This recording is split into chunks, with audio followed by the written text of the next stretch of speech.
Good morning, Boker Tov. It's great to be back together and to be learning about Emunah and reinforcing and reinvigorating our collective Emunah muscle, working it out together, our sense of faith, appreciation to see Hashem in our daily lives, which is what we always study together. We are starting a new parak, still in the same Sefer, Be'emunah So Yechia, Rav Wolbe's wonderful Sefer, a collection of his essays and his teachings and his talks. Rav Shlomo Wolbe, again, the great Mashkiach of Yerushalayim. And we've been studying different sections of this book. We continue now, Vad Beis, page Chav Gimel. You should all have copies in front of you. And Rav Wolbe shares the following. I have so many Emunah stories from my summer, but we'll unravel them slowly and share them. Achrei shebi'arnu she'emunah hi koach ba'adam, nigash levaris mahusa shel koach zeh, v'es hashpas hakochas ha'acher malav. After we explained that Emunah is a koach ba'adam, it's a power within us. In other words, Rav Wolbe had explained, and this is so critical and fundamental to a notion of a life of faith, is that Emunah is not just some philosophical idea. Emunah is not theology or philosophy. Emunah is a part of ourselves. It's who we are. It's how we live our lives. It's a relationship. My relationship with my wife is not abstract. It's not theoretical. It's not philosophical. It's not theological. It's not ideological. My relationship with my wife is a relationship, hopefully loving and romantic and closeness and yearning and longing and confiding in one another. So similarly, our relationship with Hashem, if we relegate it to simply being a question of faith in the abstract, what are the proofs, the evidence for God's existence? How do I know? How do I understand theodicy? Why do bad things happen to good people? These are important questions. I'm not suggesting that they're not important. Every now and then within one's own relationship, one tries to identify things, work on things, ask important questions. I'm not suggesting they're not important, but at its core, at its foundation, fundamentally, it's a relationship. It's a loving connection. Koach Emunah hu adin. Adin means it's gentle. It's how do you describe adin? Koach Emunah hu adin va'alul hipaga bekalos mikochas nefesh pegumim. The more gentle, the more fragile, the more precious something is, the more vulnerable it is to be broken, to be shattered. The more it exposed to the elements can compromise or undermine it. And he'll describe exactly what he means in a moment. But what are those threats from the outside that challenge it? Hamidos v'atayvos hashlilios. It means that a person's qualities in life. Anger. Every time that we are tempted to get angry, every time we have an impulse to raise our voice, to yell, to get angry, to be frustrated, to have an outburst, that is undermining our Emunah. It's undermining our Emunah. Because our Emunah would say that not everyone and not everything falls in line exactly the way we want, and while we take initiative to make it better, we can't get angry. We can't lose our cool. It is the way it is the way it's meant to be, and it'll be what it'll be. And we have to accept that. It doesn't mean that we have to become passive to it. It doesn't mean that we have to become fatalistic to it. We take our initiative, but within taking our initiative, we recognize it is what it is. So anger undermines. Every time we get angry, every time we're jealous, we see what someone else has and we want it, it undermines our Emunah because we say, I deserve it. Why don't I have it? Why do they have it? Why do they deserve it? Where's your faith to know that you have what you need and what you truly deserve? So we don't have to go through all the examples, but all the negative midos, all the negative qualities and behaviors in our lives, those impulsive thoughts and outbursts, they're not just negative because what they do to us. They're not just negative because what they do to our relationships. They're negative at their core because they undermine our sense of Emunah. So throughout a day when we have those thoughts or those challenges, throughout the day when we get anxious or angry or envious, throughout the day when we're confronting those impulses within ourselves, we're not just fighting that actual impulse, but we're trying to fight to keep our Emunah alive. It's so hard. We learn about it I'm the one who's teaching it, and it's so hard. It's so hard to maintain that sense of mindfulness, that things are the way that they're meant to be, that I'm not driving, I'm not running the show, that I do everything I can and need to do, but beyond that, I have to submit. The Chazon Ish begins to say for Emunah B'tachon. We learned this together in one of the way earlier sessions of our Emunah classes. Midas Emunah hi netiya daka me'adinos hanefesh. The midah of emunah is a very of the gentle qualities of the soul. It is fragile, small, gentle. Im ha'adam hu ba'al nefesh v'shato shas hasheket chavshi miravon tavoni ha'olam nidin lefanav kechigda stuma kemusa v'nefla'a. A person who gives in to the temptations, a person who is driven by their impulse and by their compulsion, the world looks like a closed puzzle. So what we see is that emunah is a midah. We've spoken about this many times, but it deserves speaking about many more until we get it right. Emunah is not philosophy. It's a midah, it's a character trait. We don't think of it that way. We think about emunah as I go to a emunah class. We study evidence for God's existence. We explore the universe. We understand philosophy. And the longer we spend, the more time, so the more advanced we are, the more sophisticated we are. That's not what emunah is. It is a midah. It's a midah. Patience is a midah. Generosity is a midah. Calmness is a midah. All these are qualities within the human spirit, and emunah is a quality within the human spirit. We adopt that quality. A person is either patient or they're angry. A person is either stingy or they're generous. A person is either patient or they're impatient. We understand that those are all qualities, and the same thing, it's in that rubric that emunah fits. We either have emunah, we are faithful, or we're unfaithful. Unfaithful to God, I don't even mean necessarily violating His mitzvahs. You can keep scrupulously and vigilantly 613 mitzvahs of Hashem and be totally and utterly unfaithful. How are you unfaithful? What do you mean? I said my 100 brachos. Oh, I met Max. Remember the boy who sent me all the index cards with the... I met Max.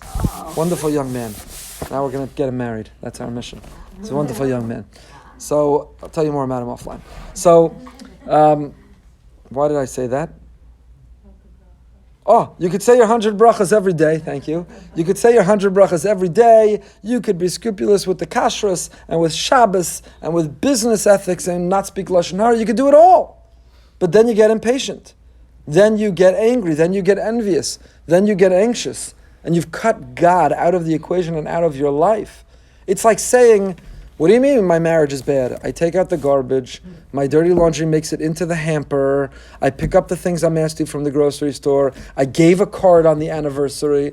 Like, what's the problem, honey? What do you mean that our marriage is dry and empty and withered, has no romance, no love? Like, what are you talking? I check. What are you talking about? So my wife would say, that's nice. And that is very, very important. The cornerstone of marriage is all those check marks. Those are really important, right? Love is a verb. It's not an adjective or a noun. It has to be action. It's nice. But all of that is a platform to create a relationship, a connection. So when you have no interest in me, you don't confide in me, you don't trust me, you don't lean on me, you don't talk to me, you don't listen to me. Nice that you're doing all the checks. But what kind of marriage do we have? So the Rebbeinu Shalom says the same thing. Check. Kosher, Shabbos, brachos, davening, tzedakah, lashon hara, business, all check. But then I'm in a red light, then my flight's delayed, then the business didn't go I want, then my children didn't act, then my neighbor's got a new car and I don't, and all goes out the window, because where's the relationship? Where's the talking to Hashem? Where's the listening to Hashem? Hashem is talking to us all the time. He's sending us messages each and every day. He's talking directly to us. Are we listening? There's nothing more cruel than somebody who's talking to you and you don't listen. I recently quoted, I don't remember where, but the Rambam, when he talks about why we fast, and the Rambam talks about the purpose of a fast day, we just had one and we're shortly going to have another, is not to deprive ourselves of food and physical pleasure. It's to cause a sense of introspection and reflection. It's to examine our priorities, to examine our lives and our lifestyles. And the Rambam talks about that the reason, on a fast day, invoking from the Tochacha, that HaKadosh Baruch Hu says, if you walk with me Bekeri, then he'll react to us Bekeri. And Keri is Lashon Mikra, chance and happenstance. And the Rambam writes that if you live life, that everything that in your life is chance and random and happenstance, it is cruel. It is cruel. Midas Achzarius. The question is, why does the Rambam describe it as Achzarius, cruelty? It may be foolish, it may be ignorant, it may be mistaken, but why is it cruel? What's cruel about it? So I still remember all the way back to my Sheva Brachos. My brother-in-law said this Dvar Torah, and he quoted this Rambam, and he said, because There's few things more cruel than someone's talking to you and you're totally ignoring them. There's three things more cruel. Someone's calling your name, you hear them calling your name, but you choose to ignore them. It's downright cruel. If you've ever been in that position, you're calling your children, you're calling someone else, and they're just ignoring you, and you see them ignoring you. It's cruel. It truly tests you. If you're trying to talk to someone, and they're ignoring you, it's just cruel. So he suggested, what the Rambam is saying is, Hashem is talking to us all the time through the things that happen in our lives. And when we ignore them and ignore him and don't see that communication, we don't answer that call, it's downright cruel. It's cruel. Had it in the Parsha a few weeks ago, in Parshas Balak, when Bilam is going to curse the Jewish people, and the Malach is blocking his path, is standing in his way. And when the Malach becomes visible, Bilam responds and he says, Chatasi, I'm so sorry, I made a mistake, I sinned, Chatasi, I take responsibility. The Sfarno is bothered. What do you mean, Bilam, you're wrong? What do you mean you take responsibility or you're sorry? What did you do wrong? The Malach was invisible, was hidden. When you hit the donkey, because you didn't see the Malach, why are you taking responsibility? Why are you accountable? Why do you have to say Chatasi? And the Sfarno says something incredibly important. The Sfarno says, the Malach was visible, but Bilam didn't see it. And what Bilam is saying is Chatasi, that you were in front of me all along. You were sending me a message, and I ignored it. I didn't see it. And for that, I am responsible, and I am accountable. And Rashi there on that pasuk talks about Kadosh Baruch Hu sends a Malach all the time in our lives. Sometimes the Malach opens up a path. Sometimes, like with Bilam, the Malach blocks a path. But that's also for our own good. When you block one avenue, it opens up another, and that's also a generous and gracious gift to us. I know so many people who were pushing hard down one path, whether it was a shidduch that wasn't meant to be, or whether it was a job interview or opportunity that wasn't right for them. And they were trying to force it. And the Kadosh Baruch Hu, like with Bilam, sent a Malach to block their path. It didn't work out. And you know what? Another path opened up, and it was the right one. It took them to their promised land, to their goal. So we have to realize, even while we're going through it, that while that Malach is blocking our path, to say, that's true, that's also a Malach Hashem Tzavakos. Why do I have this wall? Why is there this blockage? Why is it stopping me when I want it so badly? Sometimes you have to say, I've taken all my initiative, I've done everything I can to make it work. It's not meant to be, and that's a gift from Hashem. Because if it's not meant to be, I don't want it to be. Why would we want something not meant to be if it's not in our best? We should give up the path that really is for us and fight through to get through this blockade, which is stopping us for a reason, because we're going to fall off a cliff on the other side of the sign that says stop driving, stop pushing, stop going. So what was true with Bilam, says the Sfarno Chatasi, we make that mistake. HaKadosh Baruch Hu, through his angels, his ambassadors, namely the events of our lives, is sending us messages all the time. He is communicating with us. And we are meant to communicate with him. And when we ignore his communication, and when we fail to communicate ourselves, it is cruel. And it means we have no relationship. Emunah is a midah. It's more than just a mitzvah. The Rambam doesn't include the mitzvah of emunah in his minyan ha-mitzvos. And we saw the Slonim Rebbe said, why? Because it's foundational to life. You know what else he doesn't include in his minyan ha-mitzvos? The mitzvah to breathe. What do you mean? But if I don't breathe, I'll die. Shouldn't it be the first of the Taryag? Don't forget to breathe. Yeah. I don't have to be told to breathe. If I don't breathe, I'm not alive. It's a prerequisite to mitzvos. It's not included as one of the mitzvos. It's a prerequisite to mitzvos. Emunah is a prerequisite to mitzvos. Without it, I'm not alive. Without it, I'm not breathing. Without it, I don't exist. So it's a midah. So it is a quality, and how do we realize that quality best within us? How does it come out and express itself? How does it manifest itself? How do we realize our best selves? When we are free mitaivos hachamrios. When we can rid ourselves and we can transcend the physical desires and drives and appetites that consume us.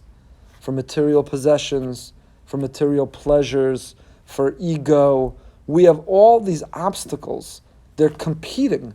Inside us, we know there's a Ribono Shalom, and we know we have a relationship with him, and we get great pleasure from that relationship. But you know what gets in the way?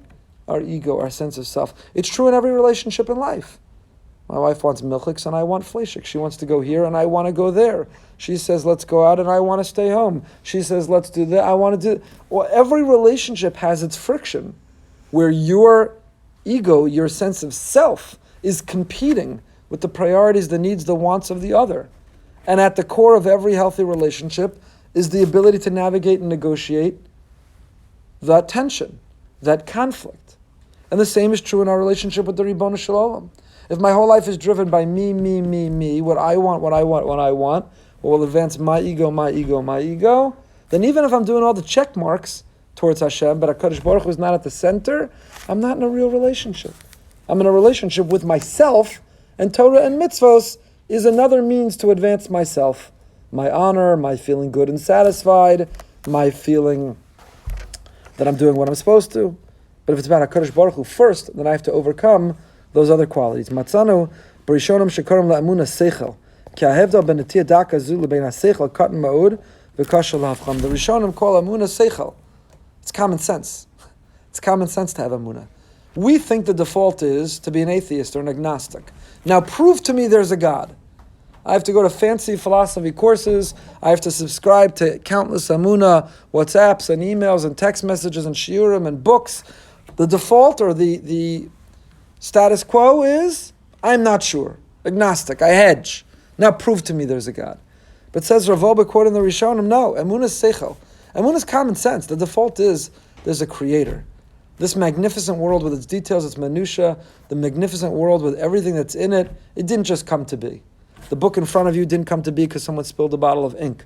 The building didn't come to be because a hurricane blew the materials to create a building. The painting didn't come to be because someone knocked over the ink. Some painting looks like someone knocked over ink. I don't understand why people pay enormous amounts of money for such painting. But I'm saying the painting that looks like something that someone didn't knock over. We all know that. It's common sense to know that if there's disorder that came to order in the form of a book or a sculpture or a building or anything, there's a designer. Someone put it together. There's an author, a builder, an architect. We understand that. We understand it intuitively. We understand it as common sense. I don't have to think about it. No one has to prove it to me. No one has to make the argument to me. So why, when we look at this world, all of a sudden, the world, which is many times more complex and difficult and detailed than any book or sculpture or building, and that we look at and say, maybe it came to be on its own. Who knows? Prove to me. What do you mean? That same common sense should drive us to that same exact conclusion and to know that there is a Ribono Shel Olam in the world. The default is to know there is Hashem.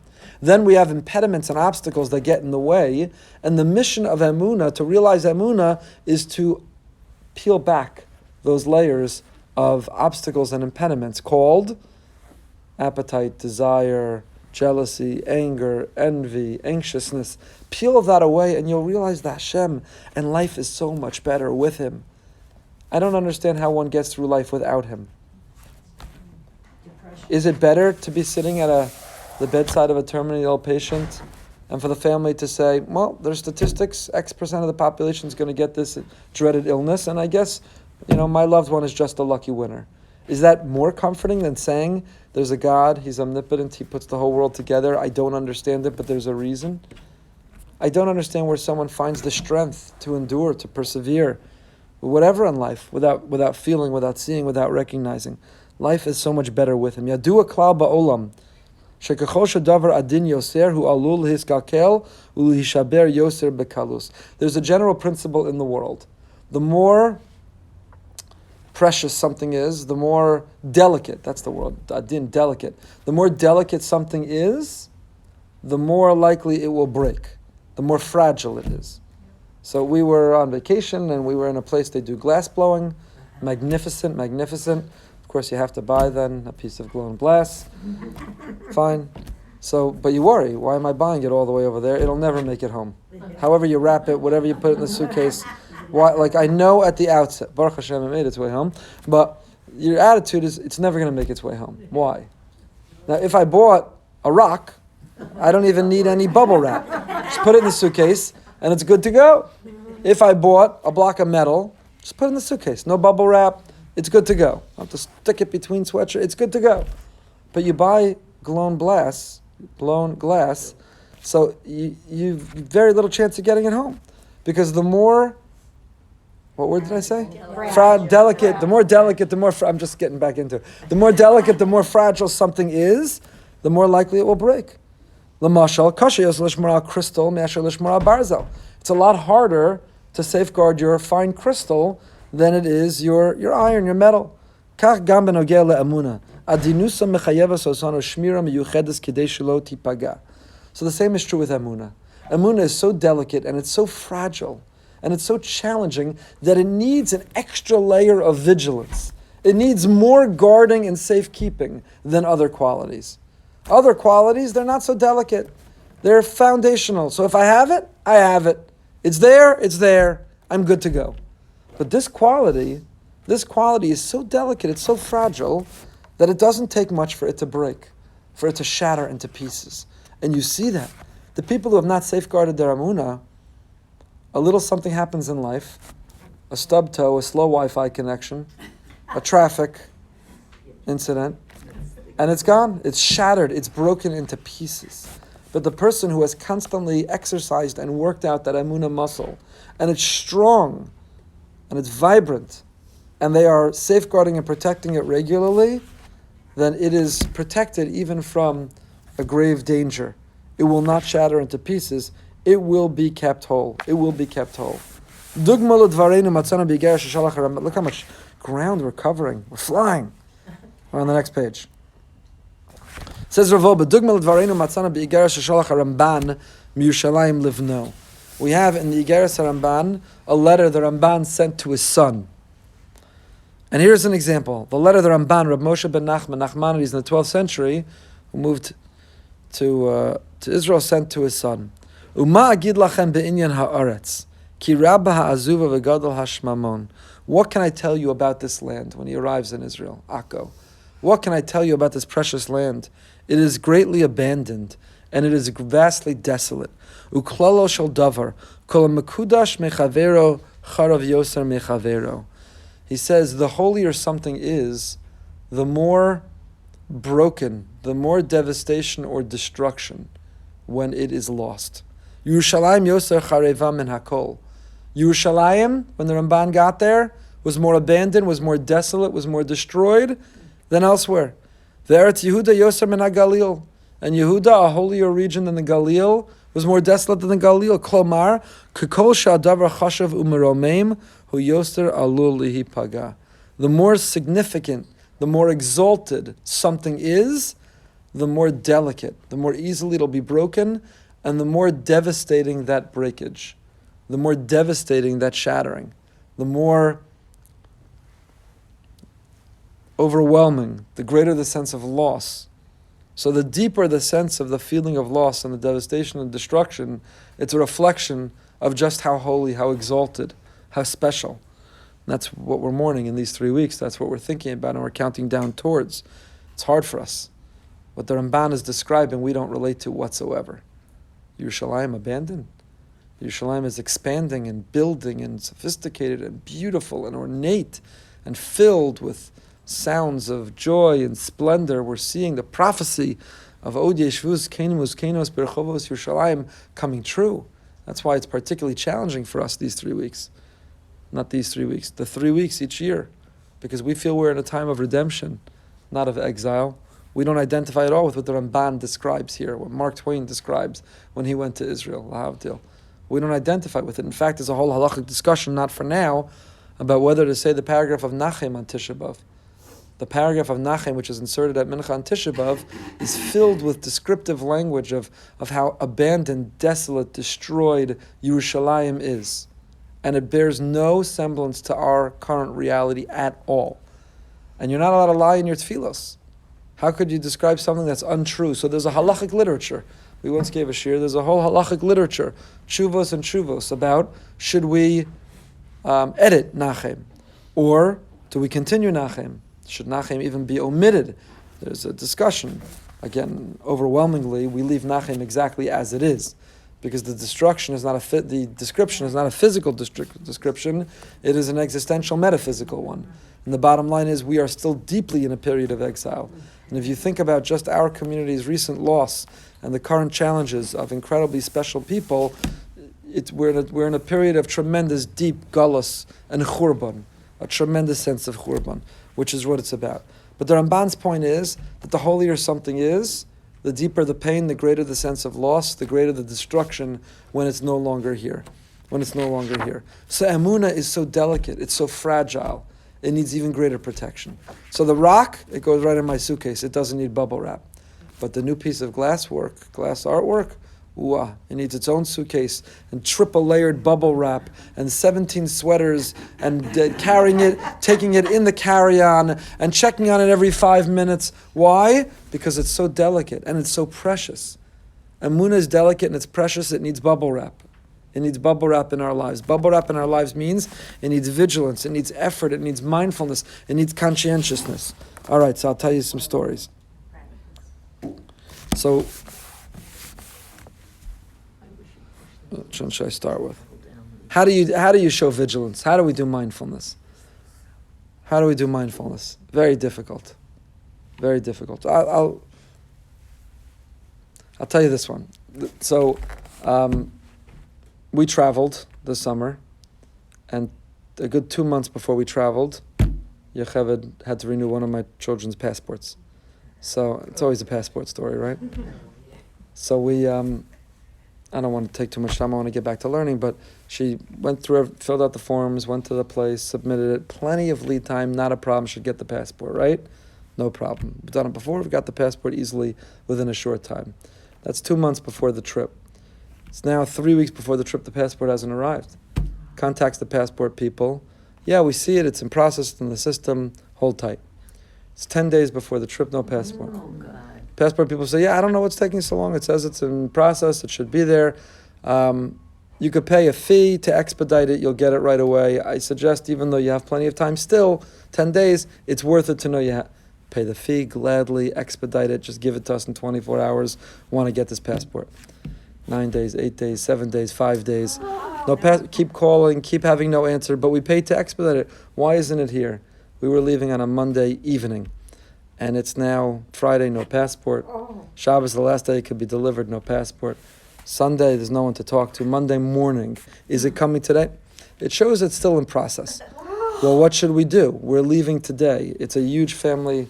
The whole family was celebrating a family milestone. They said, well, you'll have to delay your trip.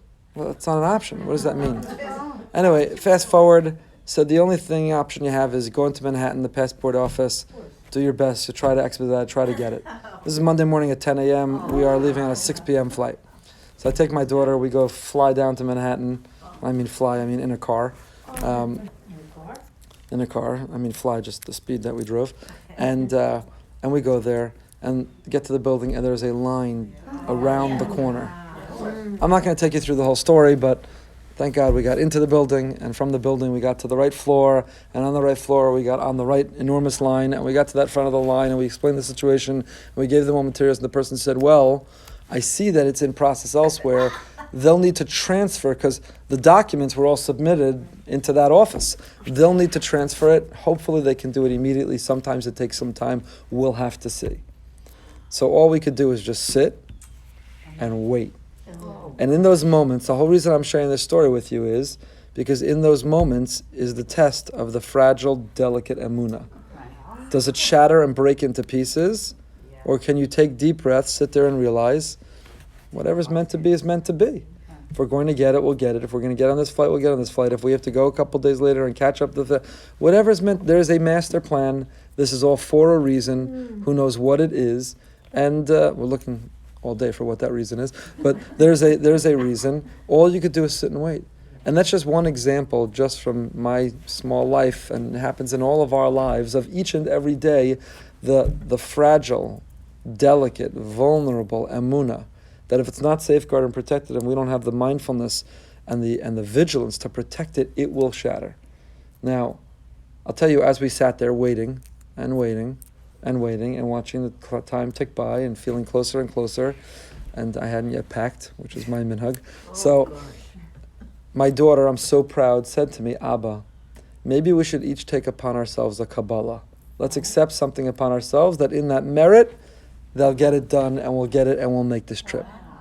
She initiated that, not me. So we each took upon ourselves something, shared it with one another in that moment, and shortly afterwards they called us to our window, and Baruch Hashem, the passport was ready, and we drove like mad people to get back, and grabbed our bags and made it to the airport, and Baruch Hashem had a beautiful trip. And I share it with you. First of all, I think it was a beautiful thought that my daughter had, and Baruch Hashem, we've both been trying to keep up with the Kabbalahs that we took that day. You can't, never mind God, I got the passport, I'm good. Never mind, it came through. Don't have to do the Kabbalah. You got to remember that the reason it came through maybe is because you took upon that Kabbalah and to keep it going. But it's one small, short example of the importance of protecting that emunah, that midah, that quality. In other words, as you're sitting there, there's two directions you can go, right? As you're sitting there in this very interesting scene of people from all over the world, of all modes of dress and appearance and attitude and life and lifestyle, waiting and waiting and waiting. And you're sitting there and you're saying to the Ribono Shalom, this isn't my fault. This isn't negligence on our part. We didn't wake up the last day, we forgot that we never got a new passport, or we forgot the passport at home, or we did everything right. Sometimes you do everything right, everything correctly, but you're asked to go through yet another step in a process. And within the challenges that life throws our way, this was an absolute nothing. We'd gladly take it any day. But you're sitting there and you're saying, this whole trip, and it's planned for, and it's prepared, and it's a big family thing, and we're going to be late, and why? So there's one of two things. You could either sit there, and your breathing is shallow, and you're anxious, and your sweat glands are pouring out sweat, and you're anxious, and you're frustrated, and you're angry, and will all that produce the passport any faster? No. What will it do? What will it do? It'll give you hypertension, diabetes, high blood pressure. It'll make you fight with your daughter and your spouse and your parents. It'll make you... What will it do? All it will do is ruin your life. Or, the only other alternative is to sit there, to take a few deep breaths and to say, look at the precious time I have with my daughter, and I'm going to pass the time by learning or reading or sitting here or talking, and it'll be what it's meant to be. And of all the challenges that exist in the world, it's a nothing. And there's a reason. There's a reason I may yet discover it, I may never discover it, but there's a reason. That's one small example, but those are often the two choices that we have. Now, which one are we driven to? Which one does our impulse tell us to have? It's exactly what Rav Wolbe is describing. The natural instinct, the natural impulse in a person is the anger, anxiousness, fear, worry. The blood pressure. That's the natural tendency. So that means that's why we have to be even more vigilant to achieve the other, and to express the sense of emunah, the sense of faith in our lives. And then when things do work out, do we write them down? Do we record them? So I'm going to give a shir on this another time, more comprehensively with many sources, but I'll just tell you, there was a letter that was co-authored by Rav Moshe Feinstein and Rav Yaakov Kamenetsky Zatzal. And in the letter they co-authored, they say that a wonderful way to grow and to work on emunah is to have a Hashgacha Pratis diary, to keep a journal of where you see Hashem in your life. Keep a journal of where you see Hashem in your life. In other words, you could wake up in your life and say, where is Hashem? Why doesn't He talk to me? He spoke to all of our prophets and our forefathers. If He would speak to me, then I would believe in Him. He doesn't help me. He's never there for me. He doesn't speak to me. I don't know that He's there. Say Rav Moshe and Rav Yaakov Kamenetsky, every day keep a journal, a diary of where Hashem was in your life, and boy, will you realize and will you feel and will you turn to Him and imagine the relationship that you'll have. So I was learning that in a sefer with another one of my daughters, and we started a WhatsApp group for our family, just my children, my wife, and myself. The name of the WhatsApp group is Hashgacha Pratis Diary, and each day we ask each of the children and us to post something in our shared WhatsApp group of where you saw Hashem in your life. And from when we started that in the trip, every day, first of all, it forces you to try to look, to see, and to feel. And when you share, now there's a healthy competitiveness that, oh, my sister put something, I got to put something that I saw, that I felt, that I knew.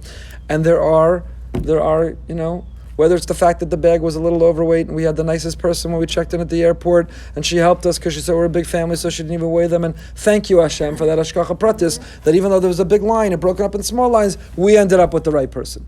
Thank you, HaKadosh Baruch Hu, that I'm talking small, minute, insignificant, inconsequential things. But if you're looking and examining and trying to find them, you'll see Hashem talking to you throughout the day, blocking some paths and opening some paths. Thank you, Hashem, that even though the weather said it was supposed to rain the entire day, and we were out for the whole day, it rained before we left, and it rained when we came back, but it didn't rain the whole time that we were out. Now, ordinarily, if you don't have that WhatsApp group, you don't keep that journal, it would just be like, okay, you didn't even notice. Maybe you say, aren't we lucky? It didn't rain during the day while we were out. Maybe. Aren't we lucky? Are you lucky? Is that what it was? Was it luck? So, but when you keep that journal, you see Hashem's hand in our life. It's expressing, it's working out that midah, that muscle. You could keep a journal that you don't show anybody. You could create a WhatsApp group that you're creating some healthy competitiveness or camaraderie and sharing those experiences together. However we do it, though, that is how we increase and work on that emunah. So we'll pick up from here next week, but what the Rav Wolbe is expressing, the important principle that Rav Wolbe is establishing for us is that emunah is fragile, it's delicate. And therefore, it's not the default. Don't assume that you're just going to have emunah unless the contrary. Work on emunah and protect it, otherwise it becomes shattered into pieces. We do not yet have a sponsor for this year's Living with Emunah series for the year. If you're open to sponsoring it for the whole year, in honor and memory of someone, please feel free to speak to me or to Matthew. It will be included in all of our literature on the website, introduced every shir that we have. So we welcome your support and that opportunity. If you'd like, please feel free to speak to, as I said, me or Matthew. Have a fantastic day. Thank you.